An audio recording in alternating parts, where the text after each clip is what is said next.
देवेंद्र फडणवीसांना आधी देशाचा गृहमंत्री आणि नंतर पंतप्रधान व्हायचं होतं, संजय राऊत यांचा मोठा दावा। डिपॉझिट जप्त करणार बोलून जर नारायण राणेंना समाधान मिळत असेल तर मिळू द्या, मात्र 4 जून नंतर राणेंची झोप उडेल। रत्नागिरी सिंधुदुर्गचे विद्यमान खासदार विनायक राऊत यांची नारायण राणेंवर टीका। उद्धव ठाकरे गटाला निवडणूक आयोगाची नोटीस, मशाल गीतामध्ये भवानी शब्द आल्यानं आयोगाची नोटीस। जय भवानी शब्दावरून निवडणूक आयोगानं पाठवलेली नोटीस उद्धव ठाकरेंनी धुडकावली। आम्ही जय भवानी म्हणणारच, ठाकरेंची आक्रमक भूमिका। उद्धव ठाकरेंना लोकसभा निवडणुकीनंतर घरी बसावं लागेल, भाजप प्रदेशाध्यक्ष बावनकुळेंची टीका। तर 2019 मध्ये मोदींच्या नावे ठाकरेंचे 18 खासदार निवडून आले, बावनकुळेंचा हल्लाबोल।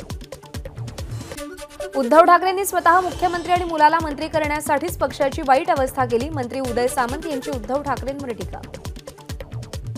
ठाकरे गटाचे आमदार आमच्या संपर्कात, उदय सामंत यांचा गौप्यस्फोट। ठाकरे गटाचे अनेक नेते पदाधिकारी महायुतीसाठी काम करतायत, सामंत यांचा दावा।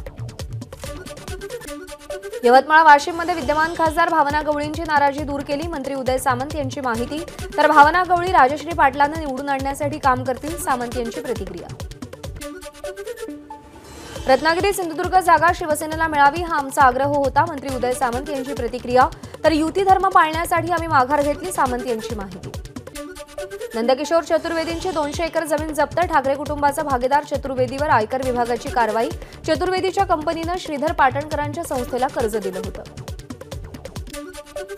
आदित्य ठाकरेंना मुख्यमंत्री करणं सोडा, मंत्री सुद्धा केलं नसतं, चंद्रशेखर बावनकुळेंची आदित्य ठाकरेंवर जहरी टीका। आदित्य ठाकरेंनी कधी जनतेचं रेशन कार्ड किंवा आधार कार्ड सुद्धा काढून दिलंय का, बावनकुळेंचा सवाल। उद्धव ठाकरेंचे स्वीय सचिव मिलिंद नार्वेकरांना मुख्यमंत्र्यांकडून लोकसभेची ऑफर, नार्वेकर दक्षिण मुंबईतून निवडणूक लढणार का याकडे लक्ष।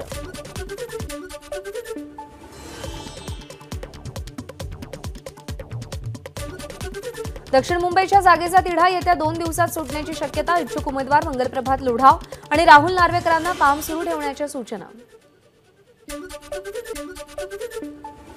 केंद्रात आणि राज्यात भाजप सरकार असतानाही धनगर आरक्षण का मिळालं नाही, यावर महादेव जानकरांनी बोलावं। महाविकास आघाडीचे उमेदवार संजय जाधव यांची मागणी। महादेव जानकरांना शरद पवारांनी माढामधून उमेदवारी जाहीर केली होती, पण जानकर रात्रीतून महायुतीमध्ये सहभागी झाले। महाविकास आघाडीचे उमेदवार संजय जाधव यांची जानकरांसह भाजपवर सडकून टीका। तर जानकरांची निष्ठा कोणत्या एकाही ठिकाणी नाही, जाधव यांचा टोला। आपल्याकडे काही नाही आणि निवडणुकीमध्ये कोट्यवधी रुपये खर्च करायचे, हा पैसा कुठून आला, महाविकास आघाडीचे उमेदवार संजय जाधव यांचा महादेव जानकरांना सवाल। हिंगोलीमध्ये केंद्रीय मंत्री नितीन गडकरींची आज सभा, महायुतीचे उमेदवार बाबूराव कोळेकर यांच्या प्रचारासाठी गडकरी प्रचार सभा घेणार, त्यावेळी महायुतीचे प्रमुख नेते उपस्थित राहणार। पुरंदरमध्ये सुनेत्रा पवारांसाठी महायुतीचा संयुक्त प्रचार, विजय शिवतारे, बाबा जाधवराव आणि जय पवारांकडून पुरंदर तालुक्यातील माणकी इथून प्रचाराला सुरुवात। अकोल्यामध्ये वंचितचे उमेदवार प्रकाश आंबेडकरांची कॉर्नर सभा, पदयात्रा आणि वैयक्तिक गाठीभेटींवर भर। आंबेडकरांनी सकाळीच आरडीजी कॉलेजच्या प्राध्यापक आणि व्यवस्थापन मंडळाची भेट घेतली। लोकसभा निवडणुकीच्या अनुषंगाने दक्षिण मध्य मुंबई संदर्भात मनसेची महत्त्वपूर्ण बैठक, मनसे नेते नितीन सरदेसाई, आमदार सदा सरवणकर, मनसे नेते संदीप देशपांडे, स्नेहल जाधव बैठकीला उपस्थित।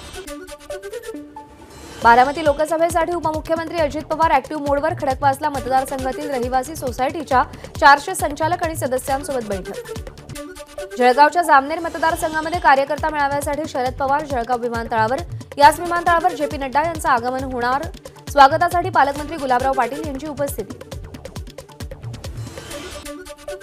जळगावच्या जामनेर मतदारसंघामध्ये कार्यकर्ता मेळाव्यासाठी शरद पवार जळगाव विमानतळावर, याच विमानतळावरती स्मिता वाघ यांनी शरद पवारांची भेट घेत त्यांचे आशीर्वाद घेतले। स्मिता वाघ या भाजपच्या जळगावच्या उमेदवार आहेत। एवढा आत्मविश्वास होता तर नगर दक्षिण लोकसभेसाठी घरातील उमेदवार का दिला नाही, खासदार सुजय विखेंचा शरद पवारांना टोला। शरद पवार केंद्रामध्ये कृषी मंत्री असताना महाराष्ट्र कृषी क्षेत्रामध्ये 10व्या क्रमांकावर होता, बावनकुळेंची प्रतिक्रिया। तर पवारांनी कृषी मंत्री म्हणून काहीही केलं नाही, बावनकुळेंची टीका। 23 एप्रिलला रायगडमध्ये शरद पवारांची सभा, सुनील तटकरेंच्या होमग्राऊंडवर अनंत गीतेंसाठी शरद पवारांची सभा।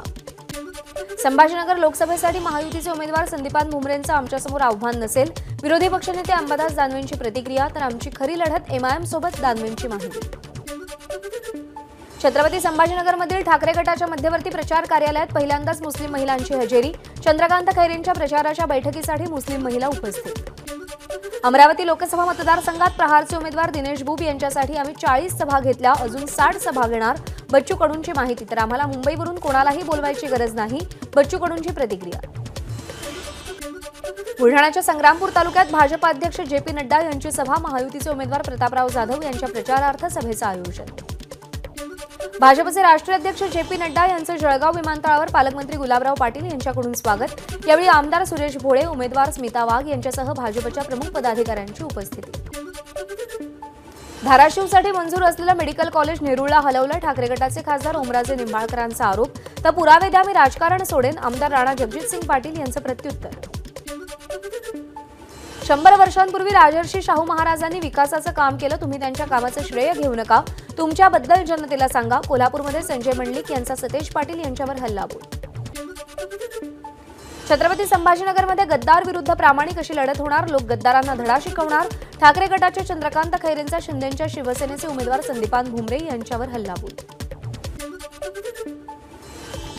मनसेचे नेते बाळा नांदगावकर यांनी घेतलं शिर्डीच्या साईबाबांचं दर्शन. साईंच्या चरणी बाळा नांदगावकरांची प्रार्थना. तर राज ठाकरेंच्या सभेबाबत अजून काहीही ठरलेलं नाही. नांदगावकरांची माहिती. एबीपी माझा, उघडा डोळे बघा नीट.